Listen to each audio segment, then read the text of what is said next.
1, 2, 3, 4, 5, 6, 7,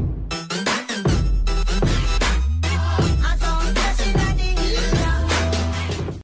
Welcome to NHL Quick Hits. David Crosby here with Steele Roden. Big news out of Philadelphia, and I am not talking about their first two-game win streak in a month. The Flyers placed 27-year-old defenseman Shane Gostisbehere on waivers Tuesday, who is signed through the 2022-23 season at a cap hit of $4.5 million per year.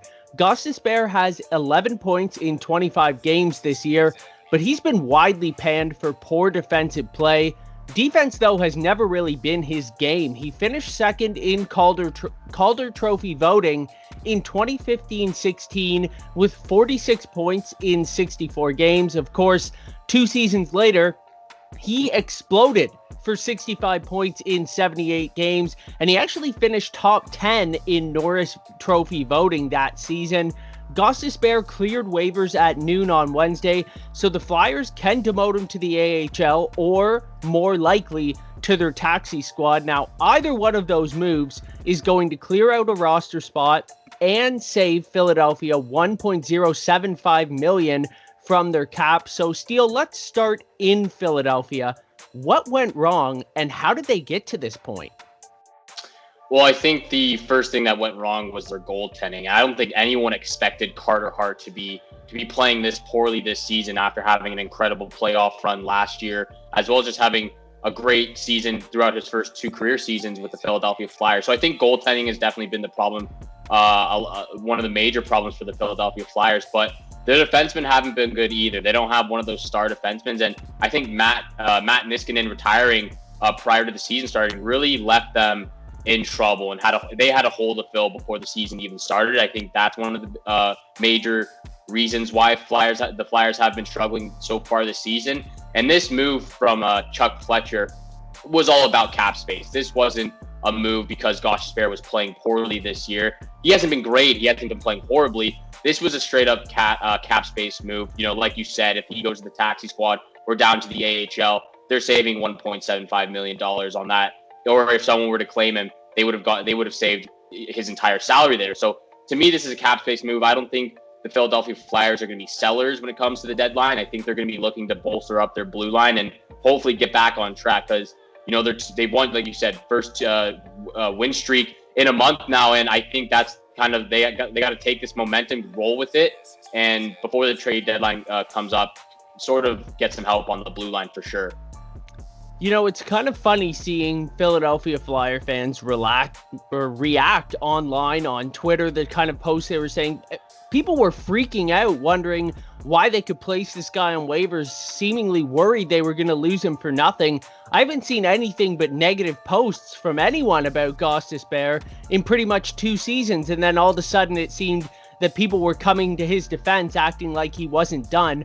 What do you see as happening next for Gostisbehere? The AHL, the taxi squad, or potentially a trade ahead of the deadline? I think he will be traded before the deadline. That's just where I'm seeing this going from the Flyers' perspective here.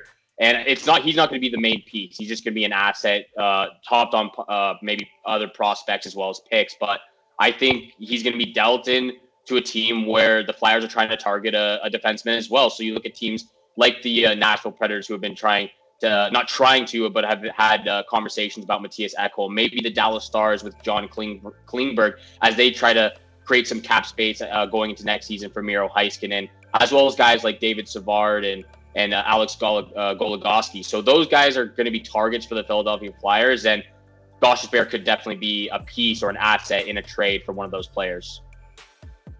Well, I could definitely see him going in another direction, maybe as like a salary matching thing, if Philadelphia is targeting more of a higher price player. To be honest, I was a little bit surprised that one of these bottom feeder teams, no disrespect, but didn't take a shot at this guy. I understand $4.5 million is quite a lot of money, but like we said, this guy put up almost a point per game 3 seasons ago. Even if he's just a power play specialist in, let's say, Buffalo, Ottawa, Detroit, like Anaheim, all of these teams are so bereft of talent right now. I'm just a little bit surprised that one of them didn't say, let's take a shot on this guy. We have plenty of cap space anyways. Yeah, for sure. Those teams definitely could have gotten the help, especially the Buffalo Sabres, for sure, when they're on their 18-game losing streak right now. All of those teams that you mentioned could have taken a shot on this guy, but again, cap space definitely comes into play for some of those teams. They might not want to pick him up just because it's not part of their plan for the future. So there's a lot of variables that come into play about why these, like you say, bottom feeder teams that could use some help don't pick a guy like Gostisbehere up right now. But I think it's the plan for the future that definitely they looked away for on Gostisbehere. Well, I did see a pretty wild post from the Athletics' James Myrtle last night that mentioned two defensemen who finished top 12 in Norris Trophy voting in the past 3 seasons. That's Gostisbehere and Tony DeAngelo with the Rangers.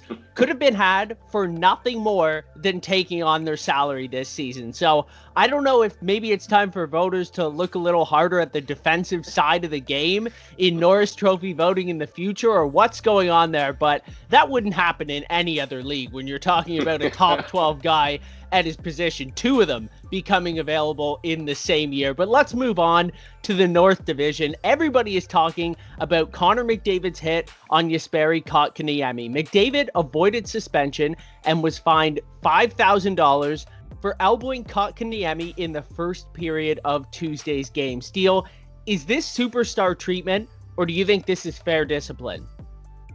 I think this is fair discipline, and I don't think this play was suspension worthy. Yes, it was a late hit. Yes, he threw his elbow out in Kotkaniemi's face.